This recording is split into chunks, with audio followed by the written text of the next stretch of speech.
Je voudrais remercier mon collègue Petrachevitch et je vous salue encore une fois, mes chers collègues.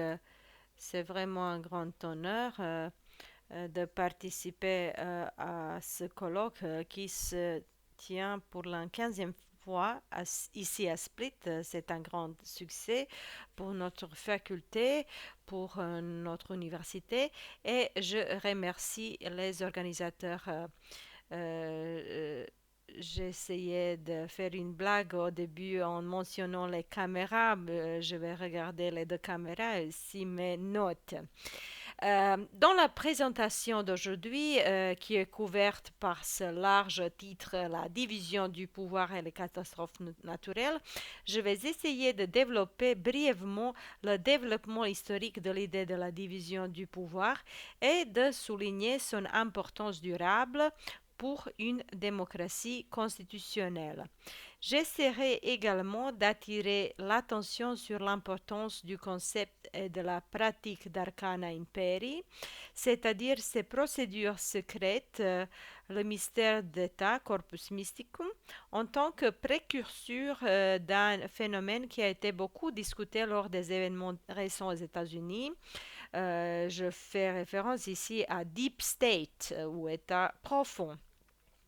Je soulignerai également la concentration du pouvoir de décision entre les mains de l'exécutif et j'examinerai la pratique de ce que l'on appelle un agenda caché, impliquant les actions de l'administration fédérale et de la Cour suprême des États-Unis qui ont, à juste titre, excité le public démocrate pour illustrer un aspect important de la perturbation de la séparation des pouvoirs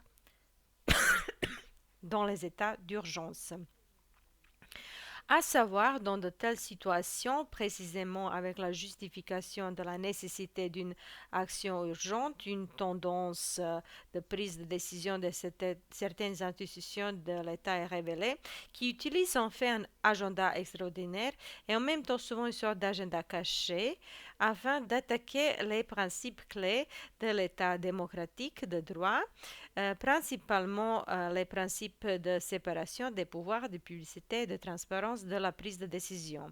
Bien sûr, d'un autre côté, toutes ces situations n'impliquent pas l'existence d'un agenda caché.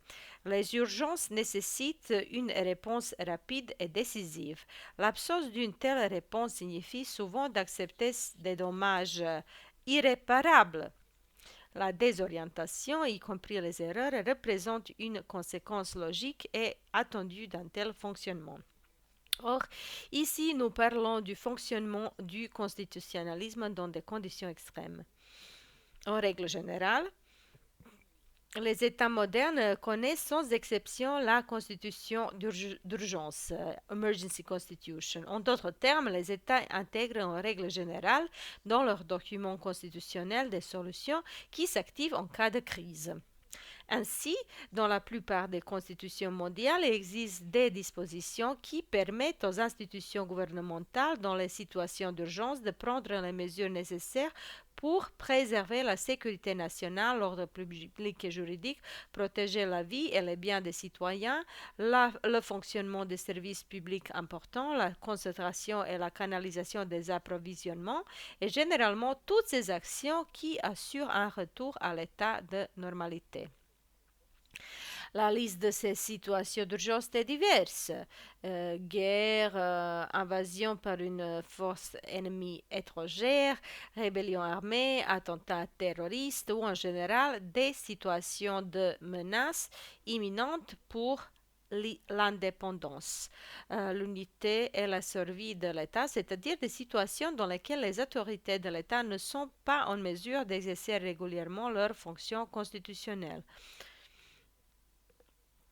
Ce sont d'ailleurs les formulations de notre constitution croate. Il va de soi qu'elles incluent des situations de catastrophes naturelles telles que des tremblements de terre dévastateurs et des inondations majeures dont nous avons malheureusement été témoins ces dernières années et dont les conséquences sont encore trop lentes à être réparées, puis de grands incendies de forêt en Dalmatie ainsi qu'en Sud-France, on sait comment de nombreux feux d'été sont dangereux. Et récemment, j'ai regardé un excellent documentaire de Simon Reeves qui, lors d'un voyage le long du continent américain, un épisode revient sur les énormes incendies de forêt en Californie et leurs conséquences catastrophiques pour les vies humaines et l'ensemble de l'écosystème. Ces catastrophes naturelles comprennent bien sûr des maladies épidémiques, telles que l'épidémie de COVID-19 qui nous concerne encore et c'est pourquoi nous nous regardons aussi à travers l'écran, ainsi que d'autres formes de crise ou de catastrophes. Les épidémies peuvent toucher aussi des animaux et des plantes. Qu'est-ce que ces situations ont en commun au point de vue du constitutionnalisme? Les dispositions qui constituent la constitution d'urgence permettent aux autorités de restreindre ou de suspendre certains droits constitutionnels, les mécanismes de contrôle et contrepoids institutionnels et la concentration de la prise de décision dans les organes exécutifs centraux. Ces solutions et des solutions similaires en règle générale. Il s'agit d'une délégation de pouvoir au chef de l'État ou à un autre organe constitutionnel, de la promulgation des décrets d'urgence, de la censure de l'information, la suspension des procédures judiciaires et des droits. L'objectif est principalement conservateur. Leur objectif principal est d'éliminer la menace pour le système et de ramener les choses à leur état précédent. Mais cela signifie également que les pouvoirs extraordinaires ne doivent pas être utilisés par les organes exécutifs pour modifier des éléments du système constitutionnel. Cette conviction était l'un des éléments clés de la conception libérale d'un gouvernement constitutionnel démocratique. La liberté et la division du pouvoir sont inextricablement liées. L'idée de préserver et de promouvoir la liberté en laissant diverses autorités étatiques à des branches spéciales de l'organisation étatique trouve ses racines dans la théorie du status mixtus qui était discutée par de nombreux auteurs de constitutionnalisme classique, Platon et Aristote. Cependant, les apologistes de l'absolutisme ont constamment défendu la théorie et la pratique du règne des arcanes imperi comme les droits des rois, c'est-à-dire comme un art secret de gouvernement qui invoquerait les soi-disant secrets de la nature, arcana nature. Il est naturel que le gouvernement fonctionne comme il fonctionne déjà, les décisions sont prises et il n'y a aucune raison de les remettre en cause. On a toujours cherché à imiter cette manière cachée et mystique de gouverner. À l'époque de Tacite et Polybe, il n'y avait qu'un seul fonctionnaire qui était vraiment important. C'était l'empereur romain. Les siècles ultérieurs du règne de l'absolutisme monarchique ont montré comment les empereurs, au sujet desquels une décision peut être prise en dehors de Rome, agissent contre et prêtres institutions et procédures. La politique est adaptée en tant que technique, plus important que la loi juste et le roi juste, qui peut décider à la fois du contenu et des modalités de réalisation. L'émergence de Donald Trump et de son administration, qui par une procédure accélérée n'a cessé de pousser des décisions sur un certain nombre de questions importantes et sensibles, comme la construction d'un mur frontalier et l'exécution de la peine de mort, le droit à l'avortement,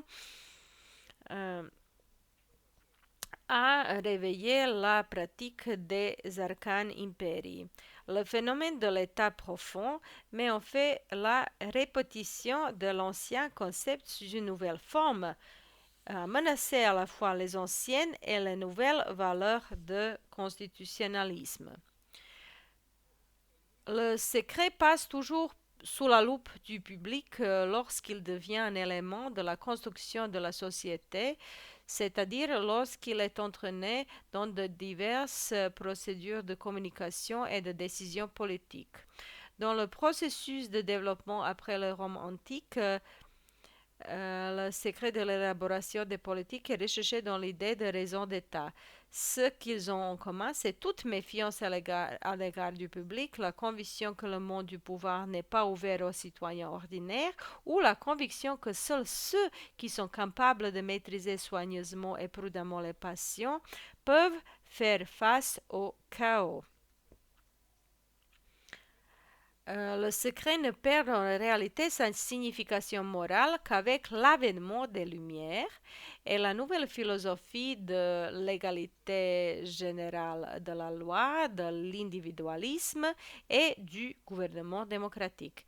Ces idées trouvent leurs expressions dans les premières constitutions écrites qui, entre autres, constitutionnalise le système représentatif, les droits et les libertés civiques et la division du pouvoir.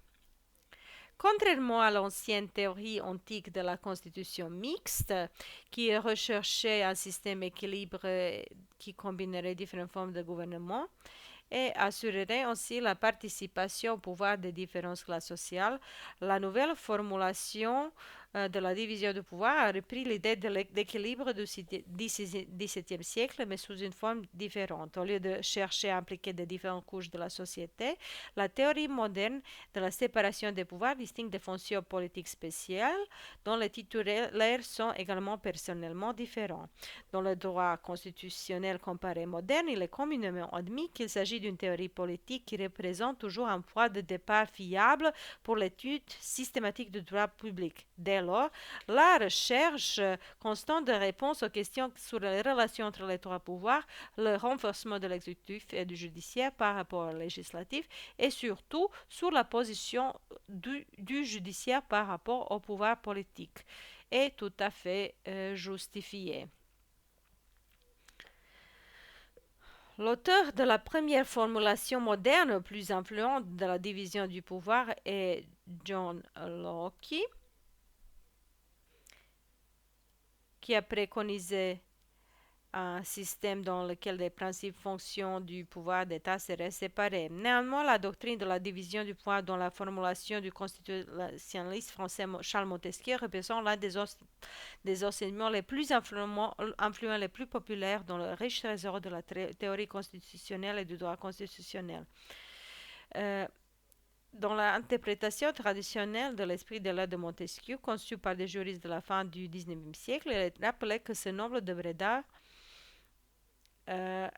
a défini la division du pouvoir dans un chapitre consacré précisément à la Constitution anglaise. Montesquieu, bien sûr, a préconisé la division du pouvoir de l'État en pouvoir législatif, exécutif et judiciaire, qui ne peut avoir lieu que si le titulaire de chacun des trois pouvoirs s'assure soigneusement que les titulaires des deux autres actes dans les limites de leur pouvoir constitutionnel.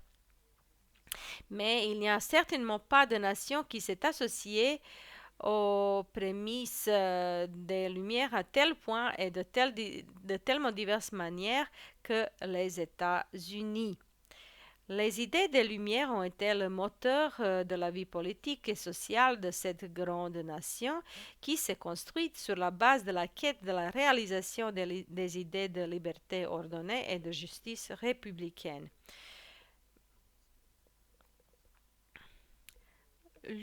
L'une de ces grandes idées qui a été acceptée et réalisée aux États-Unis était précisément la division du pouvoir, qui pour la première fois a été constitutionnalisée sur le sol américain, où elle a ensuite trouvé sa plus large application. Après la Constitution de Virginie de 1776, qui commence par une déclaration solennelle de la division du pouvoir. La doctrine a été appliquée aussi dans la Constitution des États-Unis, adoptée en 1787 à Philadelphie.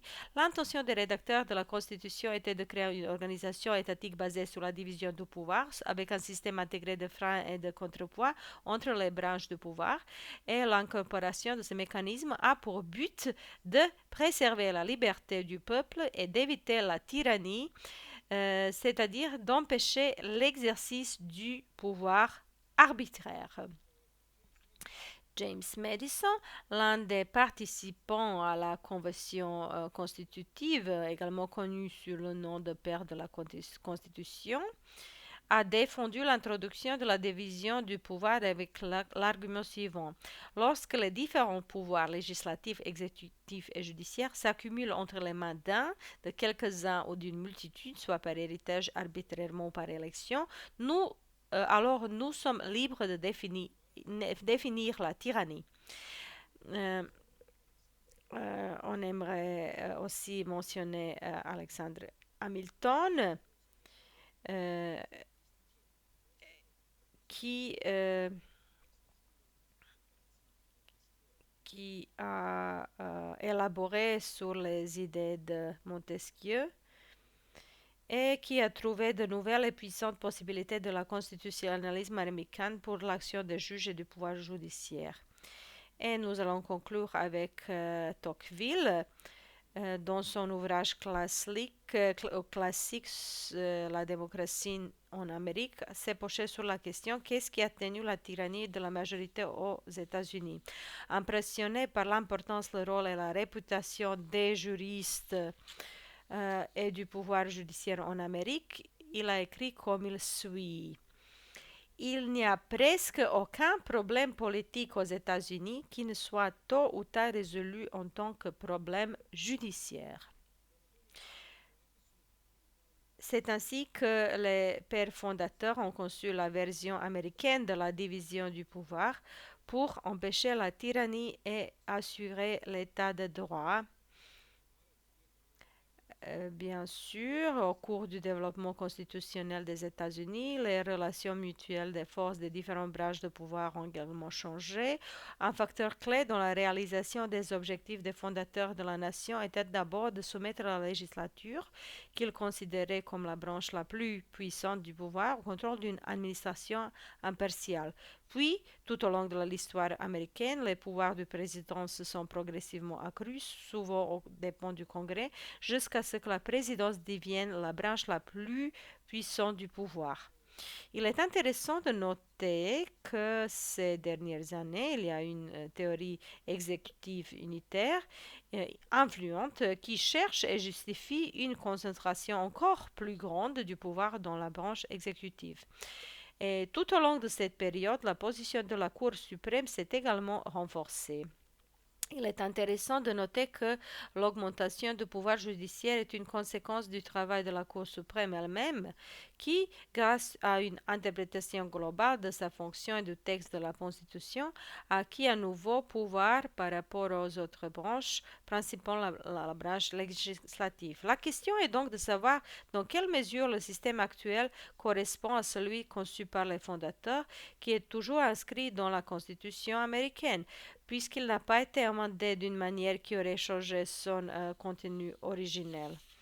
C'est l'expérience américaine du partage des pouvoirs qui révèle un nouveau débat controversé sur les relations entre les pouvoirs, la nature et les conséquences de la perturbation des relations actuelles entre ces pouvoirs et surtout sur les tendances de renforcement de l'exécutif et du judiciaire.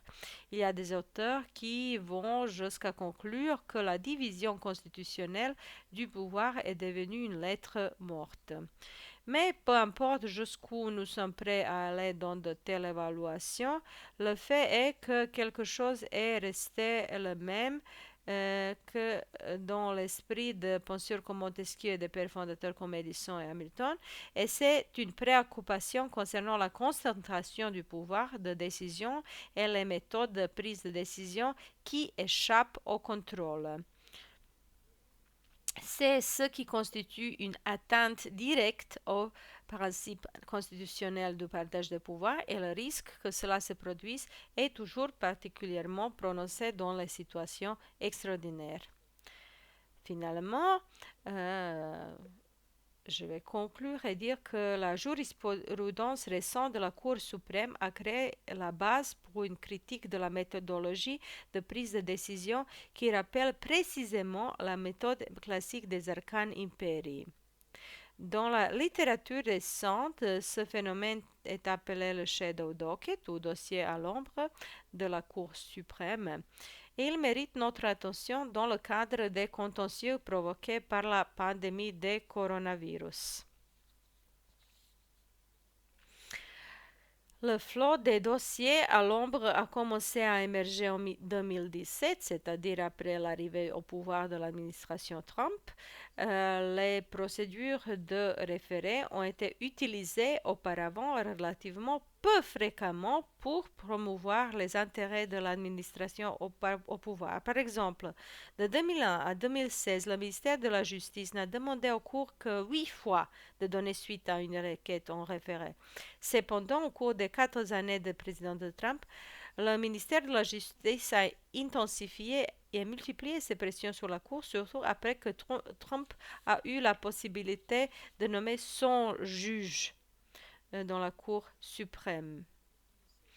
Et à cause de cela, la Cour suprême a été prise avec un certain nombre de problèmes juridiques liés à la pandémie du coronavirus, tout sous la forme de référés qui sont tranchés sans briefing complet ni audience orale. Il s'agit des cas importants impliquant restrictions au rassemblement religieux et autres aspects de mesures étatiques restreignant la liberté de mouvement, une interdiction de sortie du domicile, le problème de protection adéquate, l'exposition des détenus au coronavirus, les délais pour le recensement, l'accès aux avortements médicamenteux. Comme pour les autres décisions sur les dossiers à l'ombre, les arrêts rendus en référé dans les affaires liées à la pandémie ont un effet pratique immédiat et significatif. Mais ces affaires sont importantes non seulement à cause de cela, mais aussi parce qu'elles sont divisées à la Cour selon les lignes idéologiques. Ainsi, par exemple, il existe un avis exhaustif de 45 pages reflétant les divisions des juges concernant l'octroi ou le refus des demandes de procédure en référé dans les affaires du COVID-19 dans le cadre des cérémonies religieuses ou de traitement des détenus. Ils ont fait de même dans 2 autres affaires pandémiques lorsqu'ils se sont déclarés sur la date limite du recensement les pilules utilisées pour provoquer un avortement prématuré.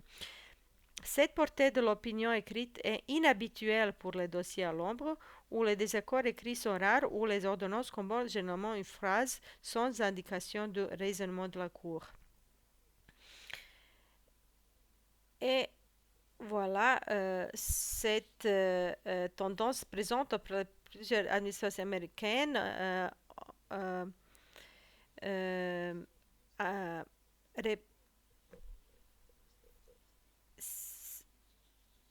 alors nous sommes c'est comme ça dans les temps de la pandémie et les institutions ont leur propre logique et ils vont atteindre, qui vont euh, et pour cela, on s'attend de la Cour d'une approche impartiale. Mais dans les temps de crise, où on a des perturbations entre les trois pouvoirs. Cela souligne la crise profonde euh, de, du système. Et cette tendance présente auprès de plusieurs administrations américaines, en commençant par Bush, et répandue sur l'administration d'un amateurisme dangereux du président Trump, n'est pas malheureusement seulement une caractéristique de l'état actuel du constitutionnalisme démocratique américain. C'est une tendance mondiale et les urgences comme la catastrophe de l'épidémie de COVID-19 représentent un environnement idéal pour son expansion future. Voilà, c'est tout pour maintenant. Merci. Je remercie notre collègue Bacic. Maintenant, j'invite Madame Snježana Bagić, substitut du président de la Cour constitutionnelle de la République de Croatie. Je vous en prie, Madame Bagić, et je propose de réunir le débat à la fin des 2 interventions. Merci beaucoup, Monsieur le Président. Puisque je suis invité, je vous salue également chaleureusement. Et c'est un plaisir de pouvoir participer à nouveau à ce journée juridique et administrative. Chers collègues, Ça fait plus d'un an et demi que le Covid-19 a commencé à régner sur le monde et nous sommes toujours aux prises avec cette crise. La pandémie dans le monde a contraint le législatif et l'exécutif à essayer de trouver un équilibre entre la protection de la santé publique, d'une part, et de nombreux droits et libertés individuelles, d'autre part, qui devaient être restreints des degrés divers de la durée des restrictions en fonction de l'intensité des vagues de la crise sanitaire. Un grand nombre d'États ont introduit des mesures restrictives invoquant des états d'urgence. Les mesures de chaque pays, les mesures nationales de lutte contre le Covid-19 différaient considérablement.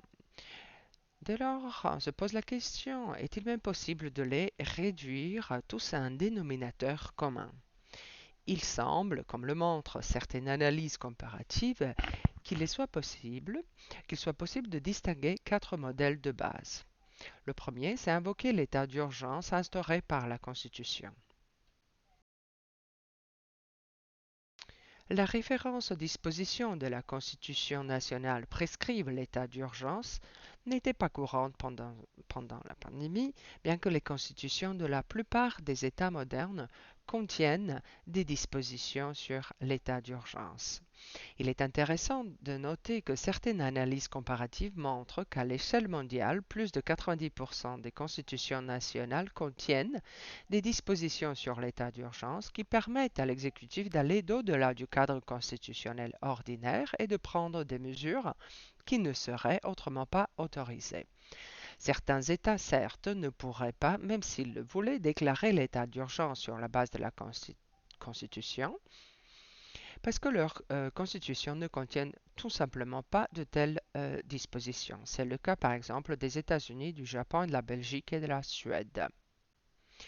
À un niveau général, il convient de noter qu'un petit nombre de constitutions mentionnent explicitement la santé publique comme base pour déclarer l'état d'urgence, ce qui peut bien sûr être un obstacle à l'exercice des pouvoirs d'urgence dans une situation de pandémie ou d'épidémie COVID-19. Parmi les États qui prévoient dans leur constitution l'état d'urgence et les États membres de l'Union européenne qui appartiennent également au modèle rationalisé. L'exemple Par exemple, l'Espagne a élaboré les conditions de l'état d'urgence dont l'article 116 de la Constitution espagnole prescrit l'état d'urgence, l'état d'alerte, qui peuvent être prescrits en cas d'état d'urgence neutre comme une épidémie, d'état d'urgence politique et de guerre dans ce sens, et ils sont élaborés dans la loi spéciale. En invoquant ces dispositions constitutionnelles, l'Espagne a mis en œuvre ces dispositions constitutionnelles sur l'état d'urgence et a déclaré l'état d'alerte en mars 2020 en le prolongeant plusieurs fois. Cette solution a été critiquée par des experts, principalement des constitutionnalistes et le public, qui estimaient qu'il aurait fallu imposer l'état d'urgence. Étant donné que de nombreux États hésitaient, semble-t-il, à invoquer les dispositions constitutionnelles sur l'état d'urgence, la question se pose de quelle manière juridique ont-ils lutté contre la crise? Il existe trois modèles.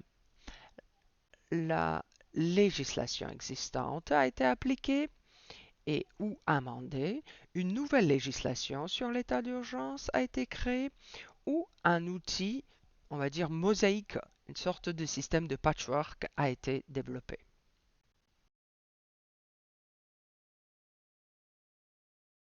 Lorsqu'il s'agit de l'application de la législation existante et ou modification de cette législation existante, il est généralement admis que la plupart des droits constitutionnels ne sont pas absolus et les droits constitutionnels et les libertés peuvent être limitées sous certaines conditions.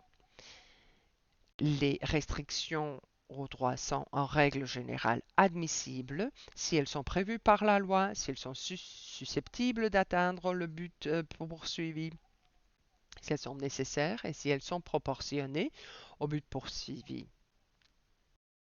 Par conséquent, certains experts scientifiques, par exemple, ou les professeurs John Paskin, ont qualifié le modèle de modèle législatif pour faire face aux urgences en soulignant ses nombreux avantages. Ainsi, la Cour constitutionnelle du Kosovo a estimé que les restrictions aux libertés et droits fondamentaux nécessaires pour lutter contre le Covid-19 n'exigeaient pas l'état d'urgence prescrit par l'article 56 de la Constitution du Kosovo, mais que ces droits pouvaient être limités par la loi promulguée en vertu de la disposition constitutionnelle sur la restriction régulière des droits et libertés selon l'article 55 de la Constitution du Kosovo. La Cour constitutionnelle de la République de Croatie a fait de même et j'en reparlerai un peu plus tard.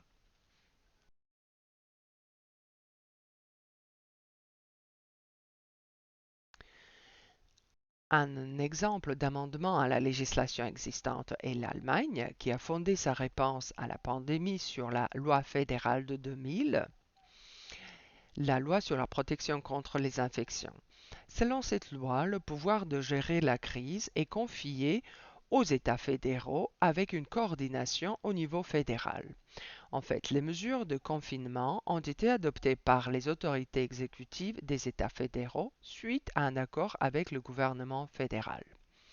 Toutefois, en mars 2020, au milieu de la crise du Covid-19, le gouvernement fédéral a modifié la loi de 2000, donnant au ministre fédéral des pouvoirs accrus. Par exemple, pour introduire des mesures de contrôle aux frontières visant à freiner la propagation du virus et pour limiter les brevets sur certains médicaments s'ils sont utilisés pour lutter contre le coronavirus.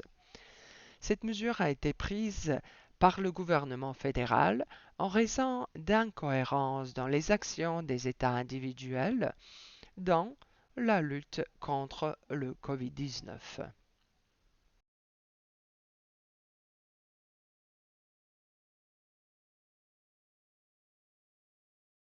Et toujours concernant la mesure, en Allemagne, cela fait toujours l'objet de vifs débats car il représente un tournant dans la stratégie allemande de la lutte contre le Covid. Certains pays ont adopté de nouveaux régimes concernant les états d'urgence, créés spécifiquement pour lutter contre la pandémie ou épidémie de COVID-19. Un bon exemple est la France, bien que l'article 16 de la Constitution confère au président de la République des pouvoirs étendus indéfinis en cas d'urgence, et cette disposition n'a pas été activée dans la lutte contre la pandémie.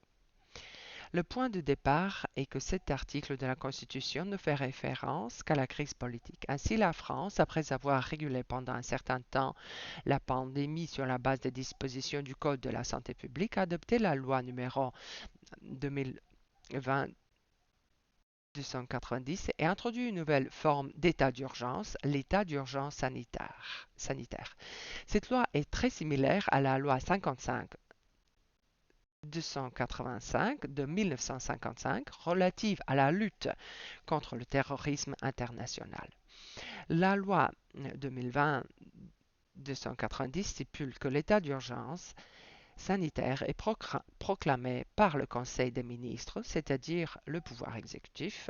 Pendant la crise sanitaire, les droits peuvent être limités par des décrets du Premier ministre, c'est-à-dire des actes du gouvernement. L'état d'urgence sanitaire a duré jusqu'au 10 juin 2020, date à laquelle il a été remplacé par un régime transitoire. Il a été réannoncé dans la période d'octobre 2020 à juin 2021. Le Royaume-Uni a également introduit un nouveau cadre législatif et Taïwan aussi. Et certains pays ont combiné différents outils dans la lutte contre le coronavirus et l'Italie semble être un bon exemple d'un tel modèle. Comme indiqué précédemment, la Constitution italienne ne contient pas de dispositions explicites réglementant les états d'urgence. Et après la déclaration de l'état d'urgence sur la base du Decreto Legislativo de 2018, plusieurs d'autres actes de ce type ont été adoptés. Ces décrets réduisaient cependant l'adoption de mesures restreignant les libertés individuelles au décret du président du Conseil des ministres, c'est-à-dire du gouvernement italien. Contrairement à Decreto Legislativo, ces actes ne sont pas promulgués par le président de la République ni transformés en loi par le Parlement. C'est pourquoi ils ont fait l'objet de vives critiques, car ils ont automatiquement conduit à la marginalisation du Parlement au profit de l'exécutif, ainsi qu'à la restriction des droits et des libertés par les actes n'ayant pas de force de loi. Ces actes ne relèvent pas du contrôle de la Cour constitutionnelle qui n'examine que les sources primaires du droit et les tribunaux administratifs ou juridictions administratives, bien que compétents des jurés pour les contrôler, exerçaient de facto leurs compétences avec un respect souvent excessif pour l'exécutif ou n'étaient pas en mesure de l'exercer pour des raisons de procédure ou d'expiration. Je n'ai pas le temps d'effectuer l'analyse de ces mesures et comment ces mesures ont été critiquées. Mais la variété décrite des bases juridiques et des mesures décrites est présente à l'échelle de l'Union européenne.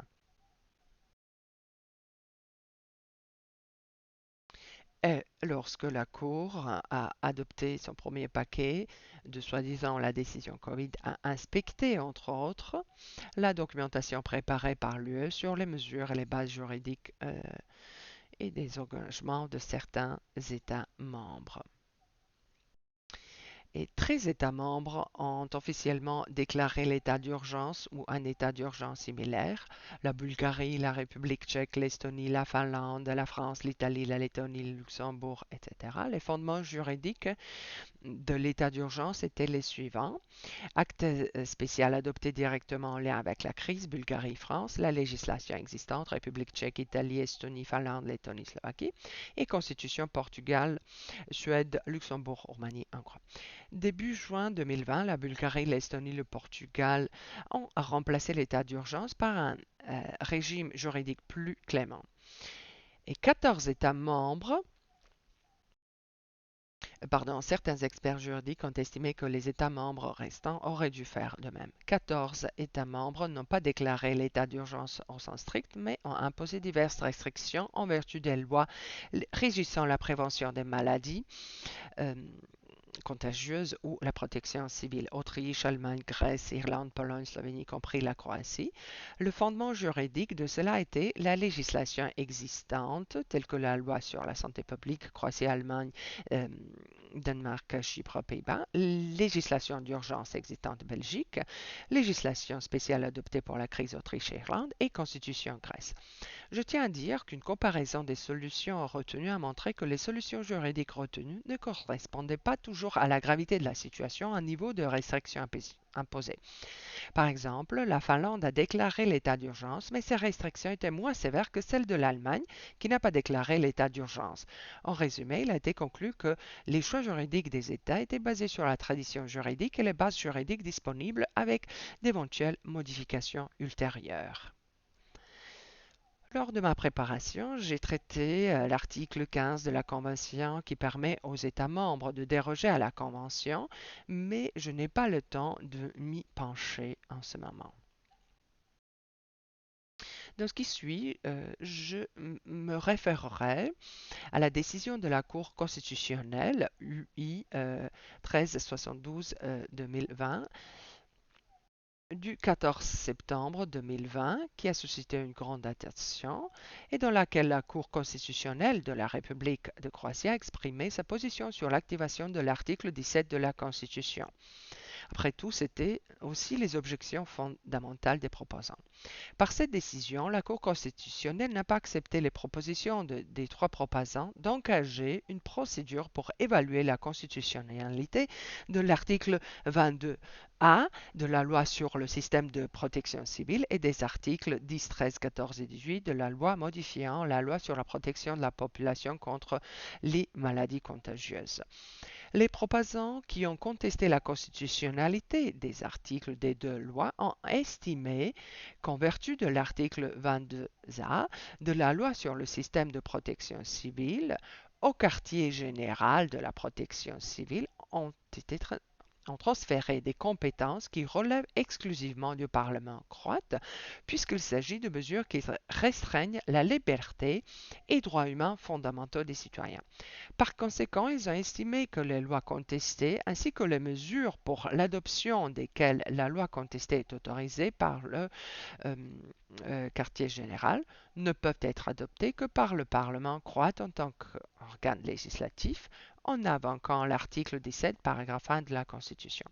Les proposants sont partis du point de vue qui a été discuté dans le public professionnel et général que le Parlement croate, après la pandémie, était obligé de déclarer l'état d'urgence et d'activer l'article 17 de la Constitution et toutes les décisions, lois et autres règlements portant atteinte aux droits et aux libertés doit être adopté à la majorité de 2 tiers de tous les députés.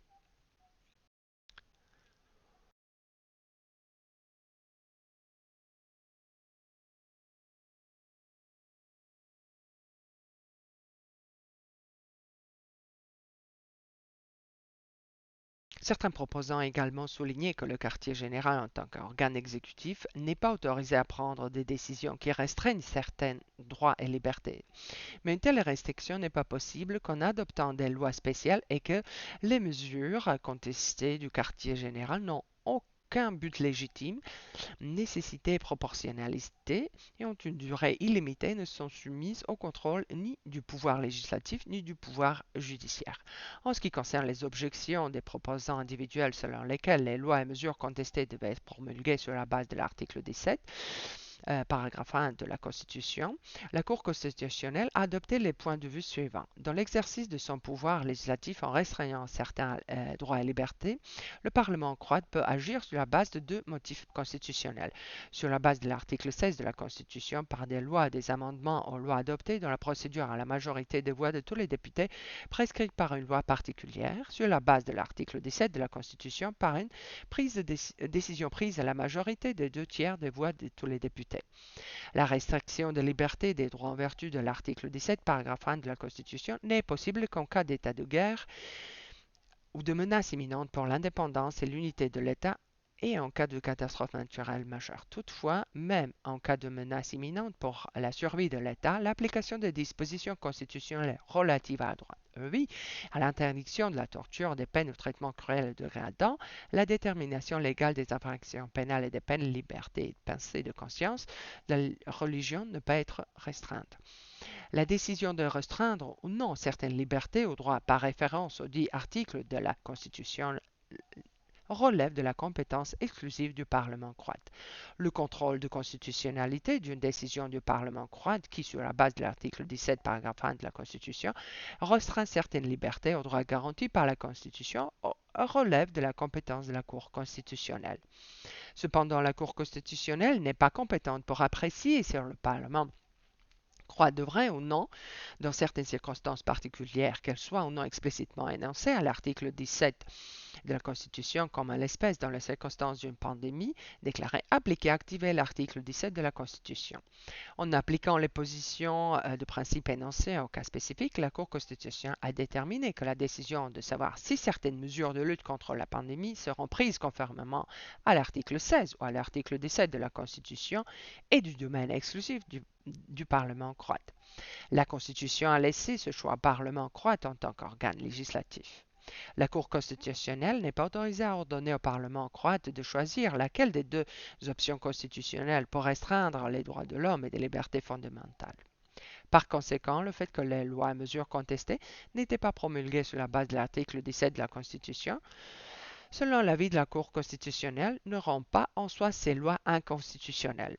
C'était en rapport avec l'article 17. Ensuite, la Cour constitutionnelle, dans sa décision, a examiné et analysé les objections quant à savoir si le quartier général disposait ou non d'une base légale pour l'adoption de mesures, et en partant du fait que le quartier général est un organe expert opérationnel et de coordination pour la mise en œuvre des mesures et des activités de protection civile en cas d'accident et de catastrophe majeure, et opère sur la supervision directe du gouvernement de la République de Croatie.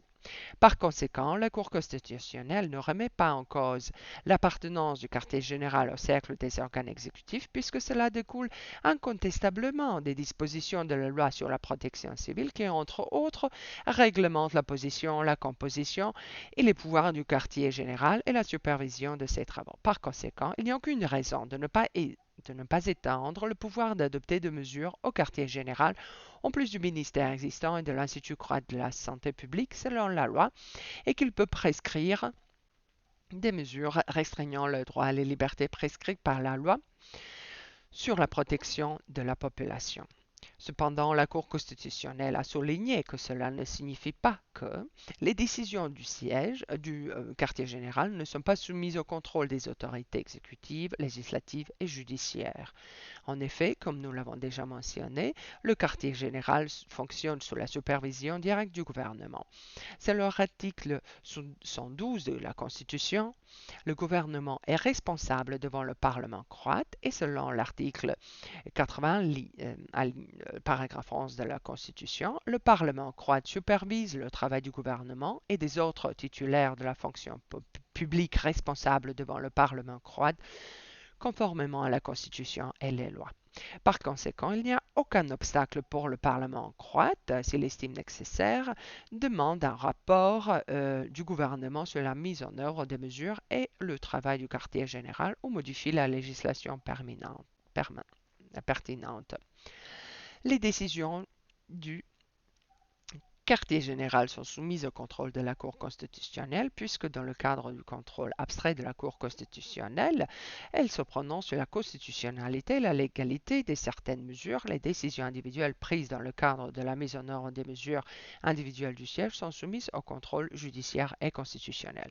Suite à tout ce qui précède, la Cour constitutionnelle a estimé que la promulgation de la loi ou d'amendements en loi qui, entre autres, afin de prévenir la propagation d'une épidémie de maladies infectieuses pour protéger la vie et la santé humaine prescrivent des mesures restreignant les droits fondamentaux et libertés, le Parlement croate est resté dans les limites de ses pouvoirs prescrits par la Constitution, ce qui implique en outre son obligation d'agir conformément au principe de proportionnalité prescrit par la loi 16 de la Constitution restreignant les droits et libertés fondamentaux. C'est l'obligation de nous tous qui examinons ces mesures. Chers collègues, j'espère que je n'ai pas dépassé mon temps et j'ai essayé de passer par une vision comparative plus large. Il est incontestable que dans la lutte contre la pandémie, l'exécutif a pris le pas sur l'exécutif en raison de la rapidité de la réaction, mais cela ne signifie pas que le rôle du Parlement et des juridictions, en particulier des cours constitutionnels, doit être négligé. Ils doivent contrôler ces mesures. Il est important que lorsqu'il n'y a pas de connaissances scientifiques solides, lorsque la situation avec le virus et la pandémie ou épidémie évolue constamment et que l'État, qu'aux États que les États ont une large liberté d'action discrétionnaire, il est important de souligner que ces mesures doivent être toujours respecter le principe de proportionnalité. Elles doivent être prescrites par la loi appropriée pour atteindre l'objectif nécessaire pour atteindre l'objectif. S'il n'y a pas d'autres mesures plus légères ou douces qu'elles sont proportionnées dans un sens plus étroit. Sans cela, nous compromettrions le principe de l'état de droit et de la sécurité juridique, indépendamment de l'urgence et de la nécessité de la situation à laquelle nous avons tous été confrontés. Merci pour votre